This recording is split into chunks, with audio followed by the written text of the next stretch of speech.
Shalom Bapak Ibu, hari ini kita bertemu lagi di Sabda Sadi.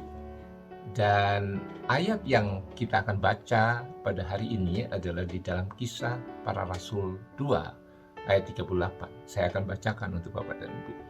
Jawab Petrus kepada mereka, bertobatlah dan hendaklah kamu masing-masing memberi dirimu dibaptis dalam nama Yesus Kristus untuk pengampunan dosamu, maka kamu akan menerima karunia Roh Kudus.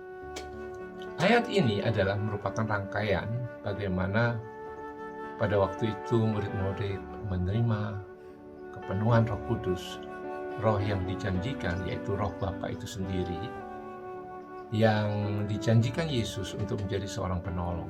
Dan Roh Kudus itu mengubahkan, mentransform, jadinya transformer katanya ya. Jadi mengubahkan bahwa khususnya Rasul Petrus yang dulunya penakut menjadi seorang pemberani.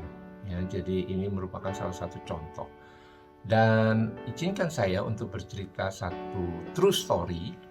Ini kejadian sungguh bahwa di India bagian utara seorang anak laki-laki lahir dan diberi nama Sundar.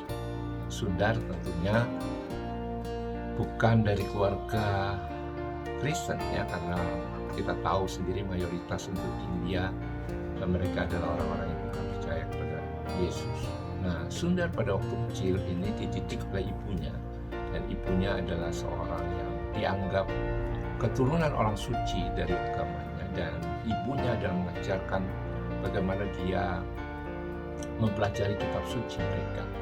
Dan Sundar bertumbuh dengan orang yang penuh dengan pengertian, dan ibunya juga mengajarkan untuk membaca buku-buku yang lainnya. Nah, Sundar pada waktu kecil memang dia bersekolah di sekitar rumahnya, karena kalau mau sekolah yang kemudian khususnya sekolah pemerintah itu jauh sekali karena dia tinggal di desa. Nah, Sundar memang dituliskan bahwa keluarganya yang berkecukupan dari sisi ekonomi lebih baik daripada yang lainnya. Nah, Sundar disekolahkan di sekolah Kristen yang didirikan oleh misionaris dari Inggris. Dan pada waktu dia belajar di situ, dia juga membaca Alkitab, tetapi dia tidak menerima sebagai salah satu kepercayaannya. Sundar bertumbuh dan satu saat ibunya meninggal, dan itulah yang membuat Sundar merasa kehilangan, kehilangan, dan tiba-tiba Sundar makin berubah juga menjadi orang yang tidak ramah pada orang-orang Kristen, dan kemudian dia mulai untuk menganiaya orang Kristen. Dan bahkan oleh ayahnya pernah bertemu bahwa ayahnya juga pernah melihat bahwa Sundar membakar Alkitab.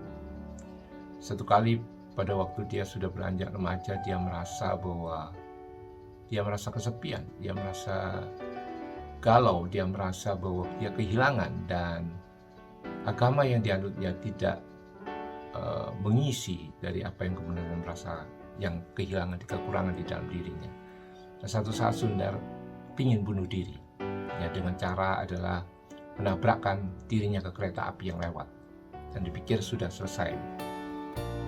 Dan pada waktu dia mau melakukan kegiatan bunuh diri ini dengan menabrakkan diri dengan kereta yang lewat, dia berdoa.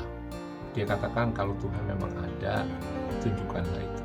Dan tiba-tiba dia bercerita sama ayahnya bahwa ada satu sinar yang besar sendiri, dan sinar itulah yang kemudian mendatangi dia dan sebagai Yesus juru selamat. Dan akhirnya Sundar menjadi orang Kristen. Tetapi tantangannya adalah bahwa seluruh keluarganya meminta untuk dia jangan menjadi orang Kristen. Mengingat dari latar belakang keluarganya kan, ibunya juga dianggap sebagai keluarga yang suci, pasti keluarga ini adalah dipandang dari sisi agama. Dan banyak uang yang ditawarkan, banyak harta yang ditawarkan, tetapi Sundar menolak. Sampai akhirnya dia mau diracun, sampai diracun begitu. Dan akhirnya Sundar pada waktu umur 16 tahun memberikan dirinya dibaptis, dan dia menjadi pengikut Kristus. Dan hatinya terus bergolak dan memberitakan tentang Kristus ke orang-orang. Ada yang menerima, ada yang menolak, ada yang mencaci maki juga. Tetapi Sundar merasa bahwa ini adalah bagian daripada apa yang dia alami. mengikut Kristus, dan kemudian dia pergi ke Tibet. Saya tahu sendiri kalau dia harus melalui satu daerah yang dingin dan seringkali dia terluka, ya kakinya luka pada waktu di sana. Dan pada waktu dia sampai di Tibet, dia penduduk di sana disampaikan tentang Kristus, dan penduduk di sana marah, dan kemudian dia dimasukkan di dalam sumur gitu ya, dilemparkan di sumur dan tangannya patah gitu. Dan kemudian sumur itu ditutup dan kunci, dikembok. Dan setelah 3 hari si Sundar ini ada yang membuka tutup dari sumur tersebut dan mengulurkan tali. Dan pada waktu dia sampai di atas, dia nggak menemukan siapa yang menolong dia gitu. Dan kemudian singkat cerita, dia ditangkap kembali oleh penduduk di Tibet di sana, tapi kemudian dilepaskan karena penduduk Tibet mungkin merasa takut karena satu-satunya kunci, yang nggak ada kunci lain, kuncinya cuma satu, dipegang oleh orang tertentu, dan mereka menjadi merasa heran kenapa kok ada orang yang bisa membukakan dan menarik, dan membuat mereka takut. Mereka menganggap bahwa ini Sundar punya kekuatan yang lain, jadi sehingga dilepaskan. Bapak Ibu, ini adalah cerita singkat tentang Sadhu Sundar Singh, bagaimana dia diubahkan oleh Roh Kudus dan dia mengubahkan oleh orang lain dengan memberitakan Injil tersebut. Banyak cerita tentang yang di Alkitab, orang-orang yang tertulis di dalam Alkitab, bagaimana dia juga harus mempertahankan imannya, bukan dengan kemudahan demi kemudahan, tetapi kesulitan demi kesulitan, karena dia tahu, seperti Rasul Petrus yang mengatakan, pada waktu diri kita bertobat dan memberikan diri kita dibaptis, maka karunia Roh Kudus itu bekerja. Dan salah satu karunia Roh Kudus itu adalah keberanian untuk memberitakan firman Tuhan dengan resiko apapun juga.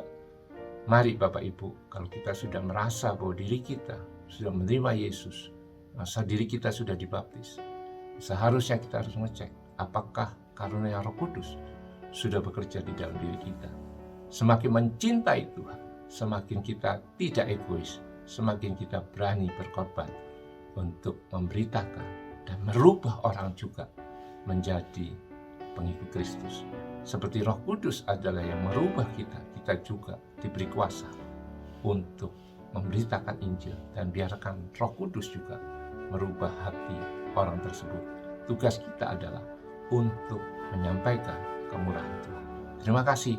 Tuhan memberkati